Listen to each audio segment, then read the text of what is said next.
করার কথা উল্লেখ করলেন।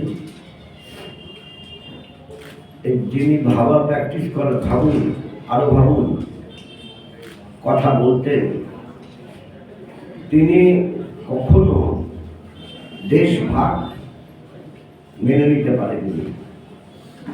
আমার স্বল্প কিছু সময়ের কথা, তার বাড়িতে গিয়েছিলাম রাজবেরির বিরুদ্ধে। তিনি শুরু করলেন দেশভাগের কথা, শেষ করলেন দেশভাগের কথা। আর তার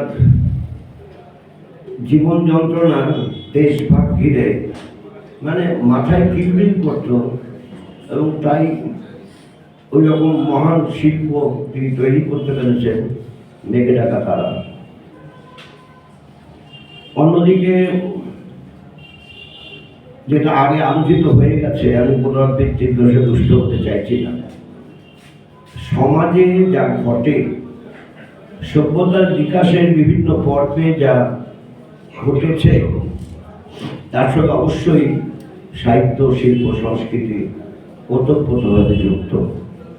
একটু ভাবুন যে 43-এর মন্বন্তর, 43-এর যে গ্রেট ফ্যামিন যাকে বলা হয়, Bengal great famine of Bengal, 43-এর মন্বন্তরের প্রভাব সবার মধ্যে আছে। ঋত্বিক ঘটকের আছে, সলিল চৌধুরীর আছে, আবার একই সঙ্গে আছে সুকান্ত ভট্টাচার্য। আর 46-এর নৌবিদ্রোহ, তার প্রভাব আছে। শিল্প, সাহিত্য, সংস্কৃতি তৈরি হওয়ার ক্ষেত্রে যে রসদ তারা সংগ্রহ করতে পেরেছেন, সেই রসদ তাদের কাছে ছিল, প্রণোদিত করেছে ওই শিল্প সাহিত্য গড়ে তোলা। এবং যা একটু আগে খুব সংক্ষিপ্ত বক্তব্যের মধ্যে সঠিকভাবে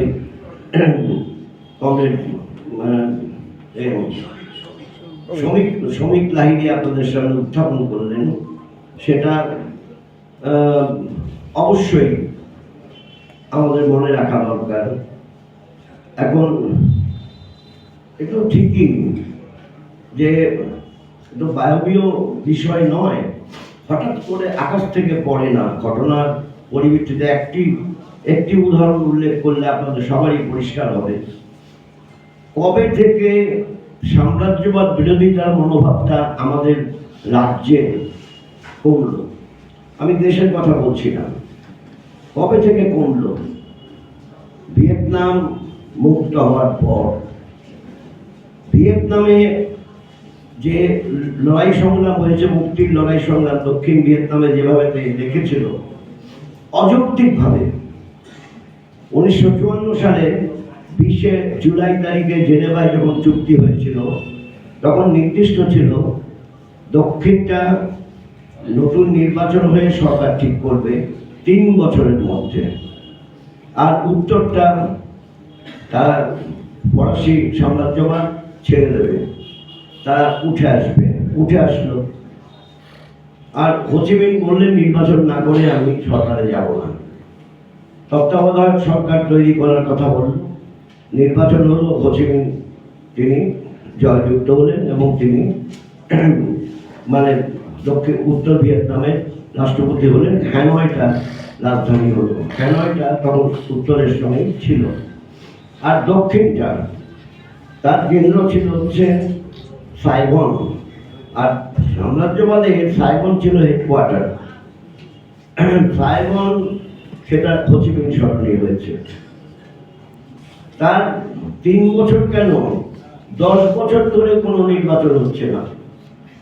ধীরে ধীরে মুক্তিযোদ্ধা গড়ে উঠলো, মুক্তির সংগ্রাম শুরু হলো। আর বাংলার বুকে যেভাবে লড়াই সংগ্রাম হয়েছে, এটা ভিয়েতনামবাসীরা স্বীকার করেন। যারা ভিয়েতনামে গেছেন, কিন্তু কিছুদিন আগে বোধ হয় রবিন গিয়েছিল, নাকি রবিন গিয়েছিল, তারা বলে যে আমরা সবসময় শ্রদ্ধার সঙ্গে স্মরণ করি কলকাতার কথা।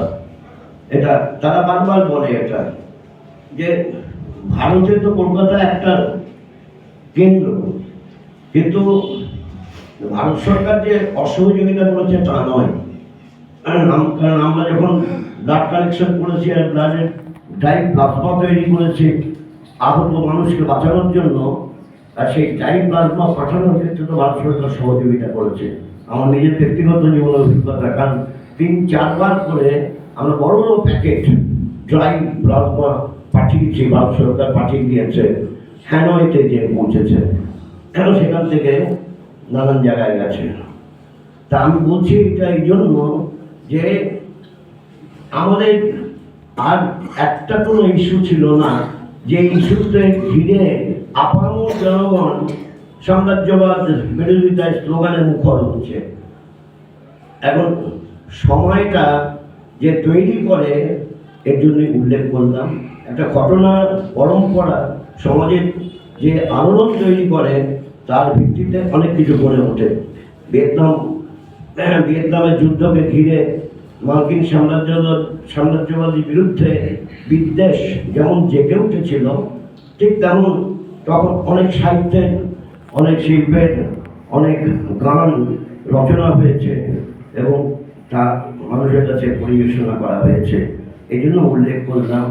আমি আলোচনায় যে অর্থে করা বোঝায় যে অর্থে আলোচনা করছি না। আলোচনা আপনারা শুনেছেন কমরেড সেলিমের কাছে, কমরেড শ্রমিক লাইব্রেরির কাছে।